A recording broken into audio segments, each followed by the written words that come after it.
All right, folks, here we are again. We're back with the Bible comparison, except this time I'm dropping the Hebrew version and just going with the NIV and King James. If you have a different version of the Bible, you can read along in your version, and I suggest usually taking a highlighter and marking any differences so you'll know where the differences are. So if you have a King James Bible, when I'm reading the NIV, or the reading the NIV is going on, then what you would do is read along and mark any differences in the King James.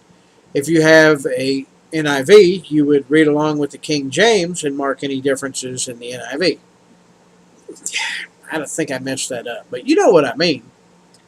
So anyway, let's start with the NIV.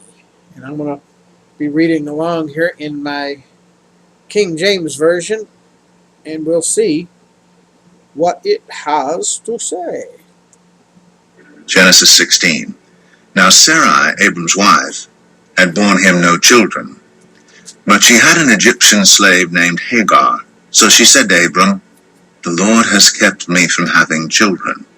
Go sleep with my slave. Perhaps I can build a family through her." Abram agreed to what Sarai said. So after Abram had been living in Canaan 10 years, Sarai his wife took her Egyptian slave Hagar and gave her to her husband to be his wife. He slept with Hagar, and she conceived.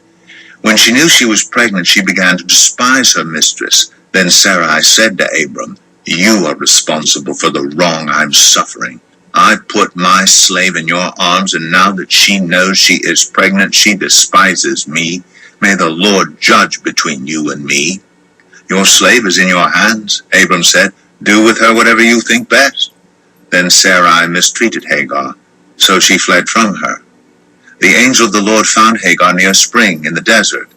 It was the spring that is beside the road to Shur. And he said, "Hagar, slave of Sarai, where have you come from, and where are you going?"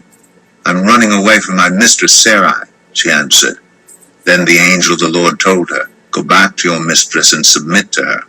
The angel added, "I will increase your descendants so much that they will be too numerous to count." The angel of the Lord also said to her, "You are now pregnant, and you will give birth to a son.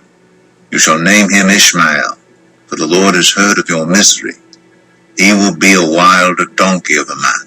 His hand will be against everyone, and everyone's hand against him, and he will live in hostility toward all his brothers." She gave this name to the Lord who spoke to her. "You are the God who sees me," for she said, "I have now seen the one who sees me." That is why the well was called Beer Lahai Roy. It is still there, between Kadesh and Bered. So Hagar bore Abram a son, and Abram gave the name Ishmael to the son she had born. Abram was 86 years old when Hagar bore him Ishmael. All right. Now, that's a big difference there. King James Version doesn't call it a slave. It's a maid. There is, the NIV brings slavery. They called it a slave back then. But if it was a true slave and she ran away, she would have been killed. So she wasn't a slave, as we considered back what some of the Negroes want to call themselves they were. She was not a slave. She was an indentured servant. So the NIV brings in slavery. So now I'm going to read the King James Version here, and you can follow along in your NIV, and you'll notice the difference in the King James Version. Genesis 16. Now Sarai, Abram's wife, bare him no children, and she had an handmaid, an Egyptian, whose name was Hagar. And Sarai said unto Abram, "Behold now, the Lord hath restrained me from bearing. I pray thee, go in unto my maid.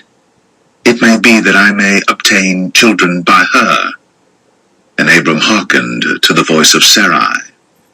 And Sarai, Abram's wife, took Hagar, her maid, the Egyptian, after Abram had dwelt 10 years in the land of Canaan, and gave her to her husband Abram to be his wife. And he went in unto Hagar, and she conceived. And when she saw that she had conceived, her mistress was despised in her eyes.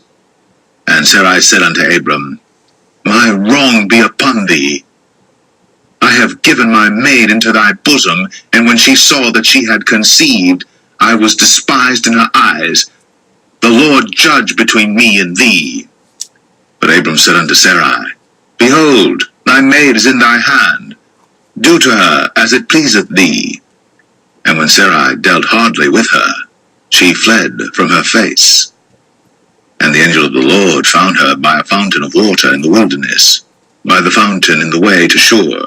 And he said, Hagar, Sarai's maid, whence camest thou? And whither wilt thou go? And she said, I flee from the face of my mistress Sarai. And the angel of the Lord said unto her, Return to thy mistress, and submit thyself unto her hands. And the angel of the Lord said unto her, I will multiply thy seed exceedingly, that it shall not be numbered for multitude. And the angel of the Lord said unto her, Behold, thou art with child, and shalt bear a son, and shalt call his name Ishmael, because the Lord hath heard thy affliction. And he will be a wild man. His hand will be against every man, and every man's hand against him. And he shall dwell in the presence of all his brethren. And she called the name of the Lord that spake unto her, Thou God seest me. For she said, Have I also here looked after him that seeth me? Wherefore the well was called Beer Lohai Roi. Behold, it is between Kadesh and Bered. And Hagar bare Abram a son. And Abram called his son's name, which Hagar bare, Ishmael. And Abram was 86 years old, when Hagar bare Ishmael to Abram. All right, I just noticed something else too. That version that they're reading is the new NIV. This is the old NIV, and it doesn't mention slave either, maiden. So the older version of the NIV is not the politically corrected version. I